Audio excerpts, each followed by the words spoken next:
কিন্তু ভাই ভালোবাসার একজনকে ভালোবাসতে হবে। মন থেকে ভালোবাসলে একজনকে ভালোবাসে। হ্যাঁ, ভালোবাসা একটি খুব পবিত্র শব্দ। কিন্তু ইদানিং আমরা এই ভালোবাসাটাকে খেলার ছলে ভালোবাসাটাকে আর ভালোবাসার মতো মূল্যায়ন করি না। এই যে আমরা ৯০ দশকের ছেলে, তখনকার ছিল ভালোবাসার যুগ। চিঠিতে আদান প্রদান করা, একজনের আরেকজনকে চিঠি দিয়ে তার মনের বহিঃপ্রকাশটা, মনের ভাবটা প্রকাশ করাটা কত না সৌন্দর্য ছিল। তার চিঠির আশায় বসে থাকা, বা আমি তাকে চিঠি রিপ্লাই দিব, সে স্কুল যাবে, কলেজে যাবে, তার জন্য তাকে দেখার জন্য কত না কত সময় ঘন্টার পর ঘন্টা দাঁড়িয়েছিলাম। একটা সেকেন্ড কথা বলার জন্য, 10 সেকেন্ড কথা বলার জন্য কত না কত সময় দাঁড়িয়েছিলাম, কত অপেক্ষা করেছি তাকে শুধু একটা নজর দেখবো। কিন্তু এখন দেখেন, ফেসবুকের যুগ চলে আসছে। ফেসবুকের যুগ চলে আসার পর আপনি চাইলে যে কোনো মুহূর্তে ফেসবুকে তাকে মেসেজ করতে পারেন, ইভেন কি ভিডিও কলে দেখতে পারেন, যেটা আমরা ৯০ দশকে দেখতে পারিনি, যেটা আমরা দেখতে পারিনি এবং আমাদের দ্বারা হয়ও নি। আর এখনকার ভালোবাসা হচ্ছে এরকম যে আপনি 2 দিন 3 দিন তার সাথে কথা বললেন, ডেটিং গেলেন, তারপরে ভালোবাসা হয়ে গেল। এই ভালোবাসার বেশি দিন টেকসই হয় না। দেখা গেল 4 মাস, 5 মাস, সর্বোচ্চ 6 মাস, 1 বছর, তারপরে এই ভালোবাসা থাকে না। ভালোবাসাটা মূল্যায়ন হয় না ভালোবাসার মতো। কিন্তু আমাদের ৯০ দশকের ভালোবাসাটা ছিল পবিত্র। আমি এভাবে বলতেছি না যে এখনকার ভালোবাসা পবিত্র না। হ্যাঁ, এখনো আছে, কিন্তু তখনকার ভালোবাসাটা ছিল একটু অন্যরকম। ছিল এই কারণে যে তখনকার কোনো সোশ্যাল মিডিয়া ছিল না, ফোন ছিল না, তো কোনো যোগাযোগের কোনো মাধ্যম ছিল না। তারপরও কিন্তু কারোর প্রতি কারো ভালোবাসা কমে যায় না, দিন দিন ভালোবাসা আরো বেড়ে গেছে। কারণ এমনও সময় গেছে, দেখা গেছে যাকে আমি মন থেকে ভালোবাসি, সে আমাকে মন থেকে ভালোবাসে। সপ্তাহে 1 দিন কিংবা 2 দিন, এমন আছে মাসের পর মাস চলে গেছে, দেখা হয় নাই, কথা হয় নাই, কিন্তু ভালোবাসার কিন্তু কমতি হয় নাই। কিন্তু এখন দেখা যায়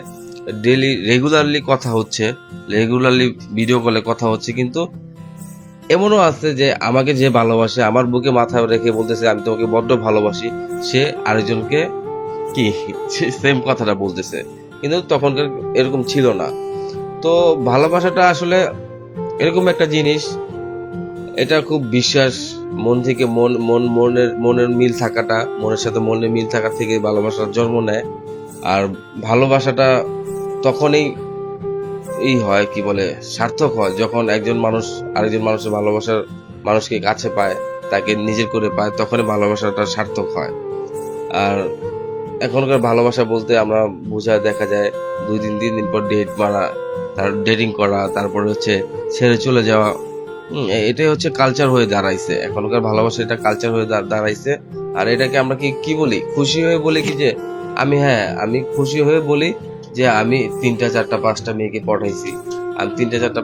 পটাইছি, প্রাউড ফিল করি। কিন্তু ভাই, ভালোবাসার একজনকে ভালোবাসতে হবে। মন থেকে ভালোবাসলে একজনকে ভালোবাসেন।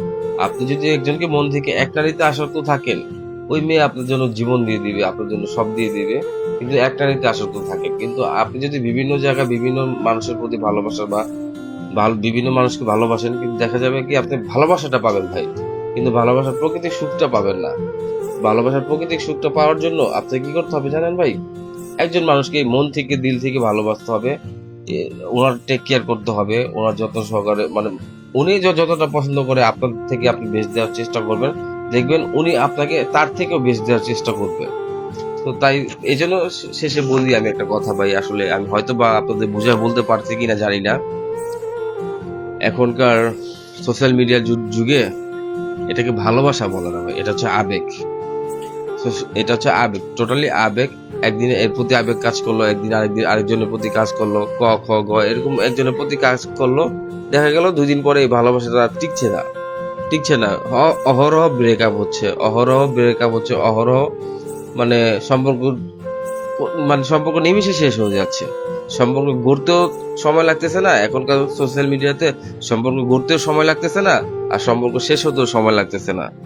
হ্যাঁ, এই জন্য বলতেছি ভাই, ঠিক আছে, যাকেই ভালোবাসেন, আপনি যাকে মন দিল দিয়ে ভালোবাসেন, একজনকে ভালোবাসেন, যেন তাকে নিয়ে সারা জীবন সুখে থাকতে পারেন, শান্তিতে থাকতে পারেন, ইভেন উনিও যেন আপনাকে সুখে শান্তিতে রাখতে পারে।